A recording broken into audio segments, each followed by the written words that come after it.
Hello and welcome back to Mad's Tea Party, the channel run by a girl who does not drink tea. I'm Madison, and today I'm giving my big overall 2022 book reading year in review. I'm going to be giving my reading statistics for the year and giving you just a few highlights of some of the books that I read in 2022 that were standouts. So first off, my 3 goals in 2022. My first one was to read Julia Quinn's Rokesby series. This is one of the Bridgerton spin-off series. It's a prequel series and I wanted to read it, so I put that in my yearly goals. My second one was to read an average of 50 pages a day. I figured that would equate to around 48 books for the year. I surpassed that by a lot, but that was the goal. And then the third one was I wanted to finish my TBR pile from pre-2020. Anything I bought 2019 and before, I wanted to finish in 2022, and I did! I finished it! I read a total of 68 books in 2022, and I was trying so hard to get to 69 because that would have been nice, but I did not, because the last book that I had for the year was almost 500 pages and I had 1 day left and I was like, there's no way I can finish this in 1 day. So I ended up with 68 and I'm happy with that because that shattered my previous reading record of 43 books, which I read in 2016. So it's been a while since I've read that much, and that's my new record. So I'm really proud of myself and I'm really happy. So now I'm going to get into some statistics. So the month that I read the least amount of books was January of 2022. I read 4 books and that was it. And then the month that I read the most was April and I read 8 books. So I literally doubled it, which is crazy. The average number of pages in a book that I read was 398, which I feel like isn't even that much, to be honest. I think that it's probably gonna go up this year, but we'll see, because I have a lot of really teeny rom-coms coming up. And the average amount of books that I read per month was 5.66 books, which I feel like is pretty good. The average Goodreads rating for a book that I read was 3.95 stars, but my average rating was 3.38 stars, so I'm a little bit more scathing than Goodreads. Sorry. And the total amount of pages that I read was 27,067 pages. Now, I've seen other book talkers, booktubers, bookstagrammers, what have you, showing off the amount of pages and the amount of books that they read this year, and I don't know how they do it legitimately. I am proud of what I've done. I know that it's not as much as what other people are reading, but I don't care. I'm having a good time. So now I'm gonna get into some standout books. Yay! Most of these are just from Goodreads, just statistics based on that. So the least popular book that I read in 2022, it was a book that I was an advanced copy reader for, and it was a self-published compilation of fantasy short stories called Enchanted Forests, and it was pretty good. I gave it 4 stars, I enjoyed it, but it only had 203 ratings at the time that I looked on Goodreads to make this list. So that's not a lot, but also it was self-published and all of the proceeds from the book go to charities. So please go check out Enchanted Forests. If I can find a link, I'll leave it in the description because yeah, definitely worth a read and it's for a good cause. And of course, I was an advanced copy reader. My advanced copy was an ebook, so I do not have the physical book to show you, but for the others, I will have the physical book. The most popular book that I read in 2022, according to Goodreads, with 866,044 ratings, was Throne of Glass. This was my first ever Sarah J. Maas book that I've read, and I enjoyed it. Again, I gave it 4 stars. It was pretty good. I feel like it was just missing that special something that'll give it a 5-star rating. However, I know that this is one of her first ever novels, and I've heard that it only gets better from here. So I'm super excited. I have the next 2 books in the series, and I've also bought the entire Court of Thorn and Roses series, so I will be reading those eventually, but I'm definitely planning on getting to at least books 2 and 3 in the Throne of Glass series this year. So stay tuned for that. The lowest ranked book that I read this year on Goodreads had 3.02 stars. That book was Cedars, and I have never heard of another person reading this book. I got this book as a party favor. I won it at a birthday party that I went to in like 2017, and I read it. I gave it 3 stars, so I was actually about right on par for that Goodreads rating. It's a horror novel. I don't usually read thrillers. I don't read horror. I'm very much a fantasy and a romance reader, so this wasn't my typical genre, but I had it, so I read it, and it wasn't bad, but it was definitely not my cup of tea. So I thought that it was just me being crazy and being like, this is a 3-star read, I don't know. But apparently it is, because Goodreads agrees with me. So yeah, there we go. The highest ranked book that I read in 2022 with a 4.6 star rating was Empower, the last book in the Violet Eden chapters. I talked about this book in my November reads video. Oh, I love this series so much. I just love it. And I gave this book 5 stars, the full 5-star treatment, and it had the highest rating of the year on Goodreads, which it deserves. I was so worried that it was gonna be something that I rated lower, like a 3-star, 4-star book, but the fact that the highest book was a 5-star read for me, it makes me feel validated. Now, the shortest book that I read this year, page length wise, was 196 pages. I read this one in 2 days because it was so short, it was so easy. And that was Poor Unfortunate Soul. It was the villain twisted tale for Ursula, and I thought it was okay. I'm pretty sure I gave this one 3 stars? Here it is, the shortest book that I read this year. Look at how teeny it is. And the largest book that I read this year, with 544 pages, was Reached, the last book in the Matched trilogy.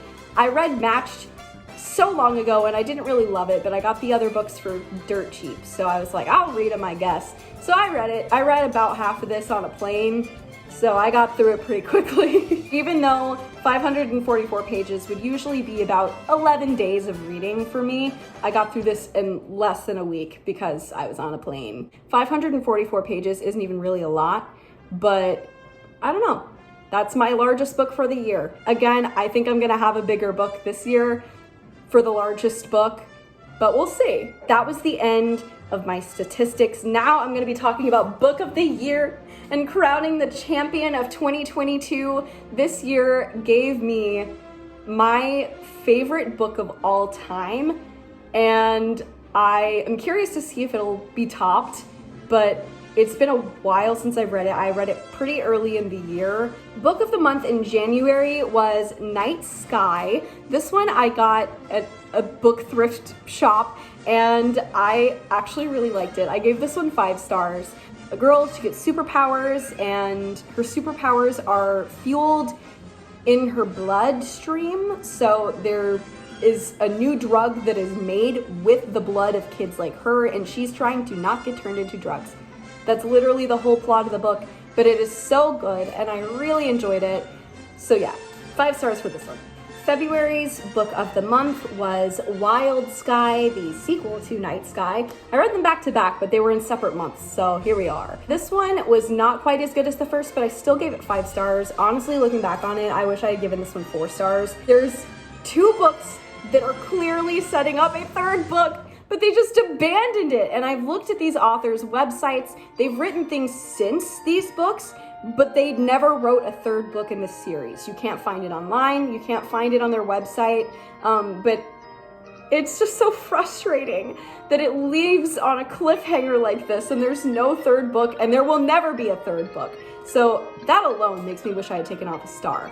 March's book of the month was Caraval, which was the first ever book that I've read by Stephanie Garber. I still have not read Once Upon a Broken Heart, but I'm hoping to get to that this year. This is about a girl named Scarlett, and she goes off to this crazy carnival-esque competition, where nothing is as it seems. And when I say nothing is as it seems, I mean it. You think you know what's happening in this book, but you don't. You don't. And I could not stop reading it. 5 stars easy. 5 stars. April's book of the month was Mirrored. I've read a lot of Alex Flynn's work and it's hit or miss, but this one was actually pretty good. I gave it 4 stars. This is the first month in 2022 that the book of the month was not a 5-star read. It was still really good. I really enjoyed it. It's a modern retelling of Snow White and it was cute. So yeah, definitely give it a read. May's book of the month was Cinder. I cannot believe that I was sitting on this book for so long. I've had it on my shelf forever, and this is actually not the copy of Cinder that I read. The copy of Cinder that I had is the old cover because I bought it that long ago, but I loved it so much that I went and I bought the new cover because this is gorgeous. Look at this cover. I love it so much. I read this book in 2 days. I got COVID in May, so I read this while I was sick with COVID. I had no energy to do anything, but somehow I managed to get through Cinder because it was so good. It's Cyborg Cinderella. What more could you want? Truly a masterpiece. 5 stars. Oh, I love this book. June's book of the month was Dorothy Must Die Stories, Volume 1. I really liked this one. I wasn't a huge fan of Dorothy Must Die, but I did like it. So I've read 3 of the 4 main books and then 2 of the 3 story compilations. I gave this one 4 stars. I think it was just kind of a dry month, to be honest with you. I feel like this book isn't usually what I would give book of the month status, but it just so happened to be in June. But essentially, the concept of Dorothy Must Die is a girl from Kansas gets swept up in a tornado. She returns to Oz, and Dorothy's there. Dorothy's back, but she is a bloodthirsty dictator, and it gets really wild, really wacky, and honestly pretty gory. So if that's what you like, definitely read Dorothy Must Die. It's such a cool book. July's book of the month was Where Dreams Descend. This one I broke the rules for. I just slogged through a series that shall not be named in this video because I abandoned it. It was so bad. I almost never abandon books, and I had to this year for a book that shall not be named. And after that, I decided that I deserved a little bit of a treat, so I went to Barnes & Noble and I bought this book and I read it. And I liked it. I gave it 4 stars just because I felt like the characters weren't as developed as I would have liked them to be. But the world was really interesting, and I bought the second book, so I'm really looking forward to reading that. But yeah, give this a try. It feels very Moulin Rouge mixed with the Phantom of the Opera, and it's very good. I definitely recommend it. So yeah, check this one out. August's book of the month was A True Return to Form, 5 stars, for Julia Quinn, the girl with the make-believe husband. All of this has been YA so far, I think. Cedars is for adults, but that's it. All of these have been YA so far. This book is so good, and I debated giving it 4 stars or 5 stars, but I just love Julia Quinn so much. She has my whole heart. And I've read the entire Bridgerton series, I've read the Smythe-Smith Quartet, and now I've read the entire Rokesby series, and I think that this is definitely the best book of the Rokesby series. The others I gave all 4 stars. Just the plot was so different from all of her other books that I've read that it stood out, and it was really good. It's about a woman who's searching for her brother. It's set during the American Revolution, and she's British, and she comes to America looking for her lost brother because otherwise she's gonna have to marry her cousin back home. She doesn't want to do that, so she comes to the colonies and she finds this man who was her brother's best friend in the army, and she lies and tells everyone that this man is her husband so that they won't ship her back to England.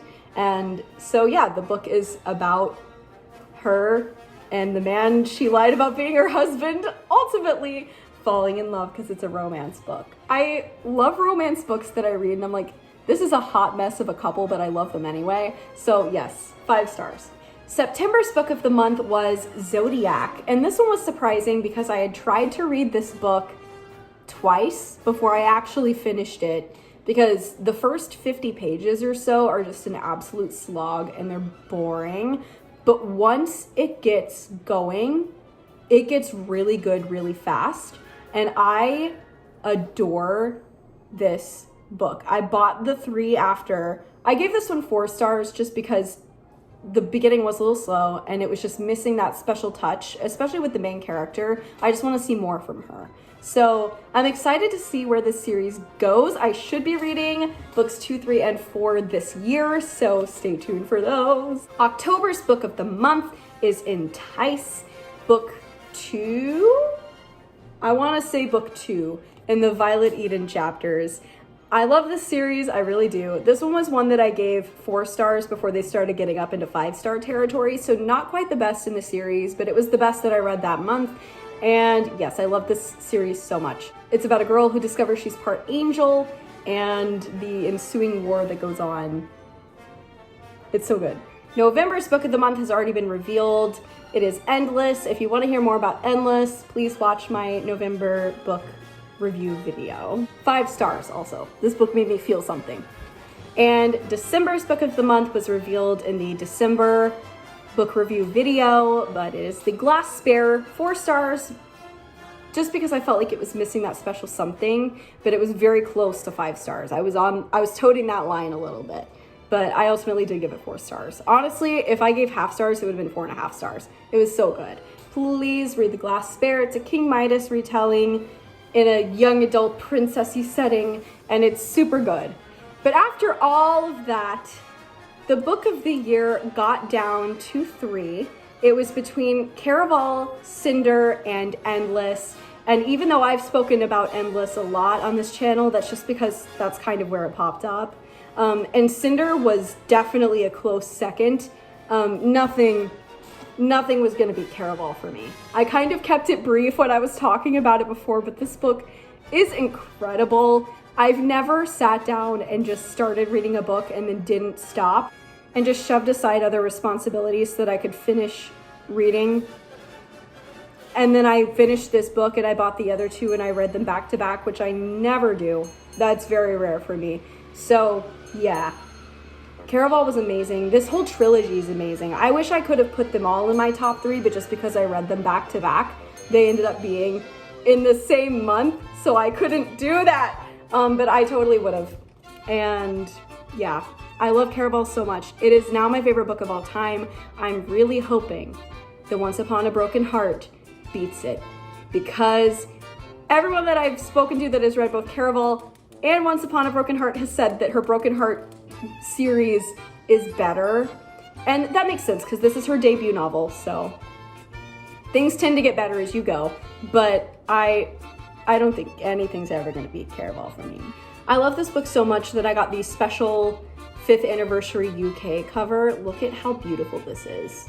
I just had to, because I was like, this is my favorite book possibly ever, and I just need it. It's so good, and the characters are just so well built, and the world is so cool, and this is my favorite fictional world, and I just want to live in it. And also the romance in this book is so sweet, and I actually feel like it's built on something other than insta-love, and I just love this book series. Please, please, please, please, please, please read Caraval. So that is gonna be it for my 2022 year in review. Thank you so much for watching. I know this has been a long one, but I had a lot of content to cover. So thanks for sticking with me till the end. I have more book reviews to come, so if you wanna see what happens with my 2023 reading, please stay tuned, and thank you guys so much for watching. Goodbye!